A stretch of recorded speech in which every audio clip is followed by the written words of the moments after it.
What's going on, Internet? Eric Bandholz here, founder of Beardbrand, and today I'm giving you some updates on my hair loss.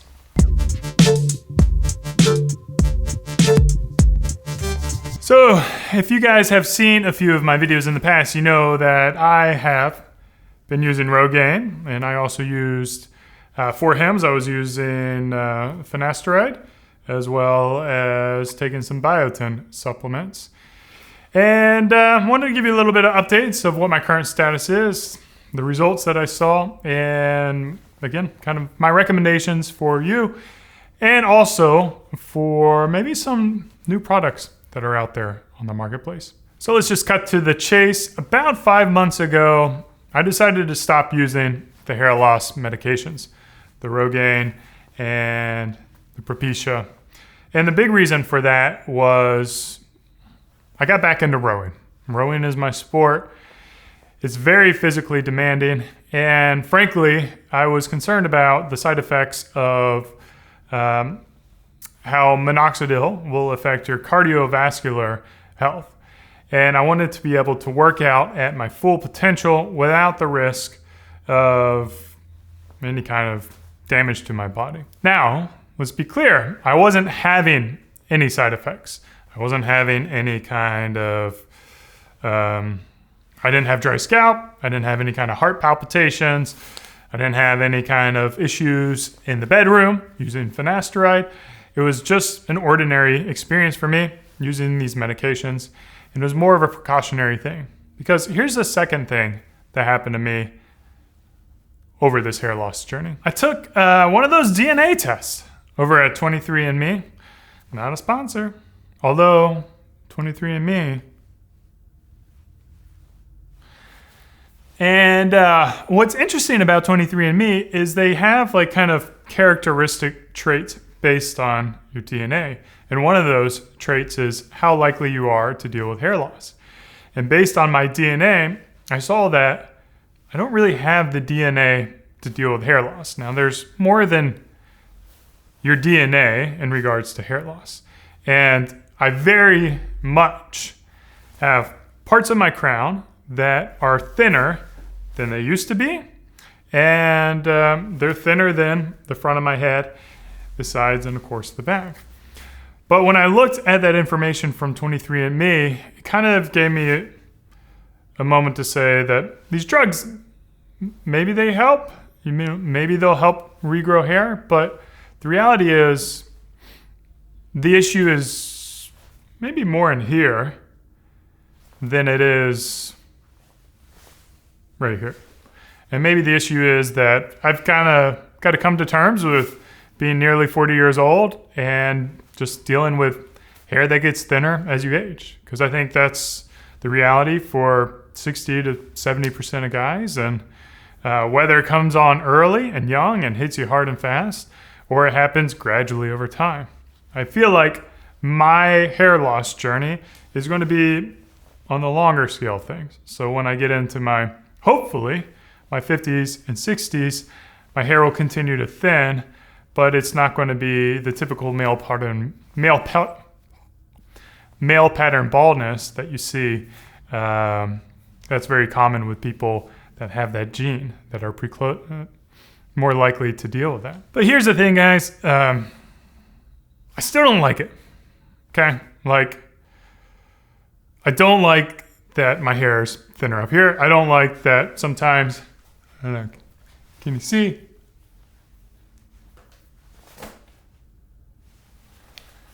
I just don't like that it's thinner. You know, I want a full, thick head of hair like Carlos Costa. And I know it's not what I got, and I know that if I accept it, it's going to be better, and I'm going to love the person, but I feel like there's opportunities to kind of get it.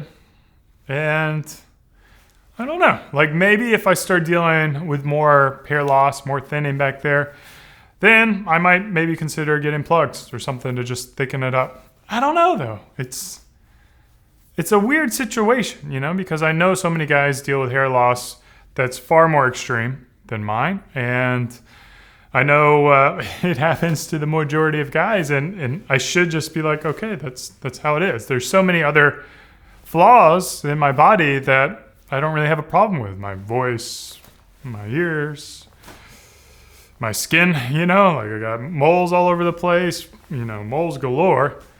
But I don't really lose any sleep over that. But every once in a while, I'll grab that mirror and I'll just look at my crown. So, kind of sucks. So guys, it's been scientifically proven that if you use essentially the triple play of hair loss drugs, that you're going to see success. It's going to be essentially a dandruff shampoo, it's going to be your finasteride, and it's going to be your minoxidil. I was doing a little other research into some newish stuff out there, and the term is called Derma Rolling. And I think some other beard YouTubers have done it, and they're almost selling these derma rollers to help with your beard growth. And essentially what a derma roller is it's a cylinder, and on the end of the cylinder are these little spikes, and the spikes go around. So if any of y'all know what an aerator is like with lawn care, it looks like that, but in hand form. So you rub it, you create these micro penetrations into your skin, and that does a lot of things, but essentially drives blood flow and collagen into the skin, and also allows for product to get into the skin a little bit deeper. And I did some scientific research out there when it comes to hair loss, and it seems like when you pair derma rolling with minoxidil, you're actually going to see more effective use from the minoxidil. So you'll see more results from it. Now the key in this process is the length of that needle. Now that length of that needle in the derma roll, in the scientific test, they're doing at 1.5 millimeters long.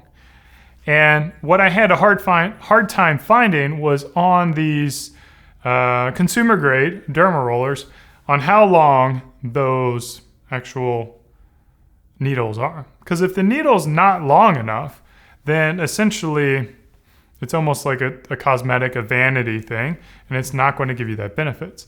A lot of the times, the longer needles are ones that you have to go to like an esthetician to go see. And that person will have the proper tools and the proper length to be able to use it effectively. Derma rolling, you're going to do like once or twice a week, and then follow it up with minoxidil. So I'll link in the description that scientific study that I ran across combining derma rolling and minoxidil. So maybe an option out there for those who are looking for a little bit more results. Now I know it's a hair loss video, and you probably wonder, is that derma rolling going to work to help have my beard fill in and, you know, use these online serums and the stuff that I found? I haven't found the scientific studies out there. So if anyone does have data related to the beard and not the head hair, I would love to see it. I'd love to learn more about that and see if it is going to be something that will effectively allow you to grow in the patches, or if it's going to be one of those kind of snake oil sales things that has big claims and ultimately doesn't really do anything. So always learning, and scientific studies, not polls, not peer reviews, something backed by science. So you guys know I'm rocking the mullet right now. I think it's glorious. I love it. But with dealing with hair loss, I actually think I know my next hairstyle, and it's going to be a hairstyle that kind of plays into a thinning hairdo. So I want you guys to subscribe to this channel, follow along. I'll share with you guys new hairstyles all the time because I'm changing it up every 6 months or so. As always, thanks for watching. Thanks for subscribing. Cheers. And keep on growing. Thanks for watching this video. Beardbrand has launched a private community called The Alliance. It's for men who are looking to invest in themselves and who are looking to keep on growing. Click the link over there and come join us, or stick around and watch some more awesome videos.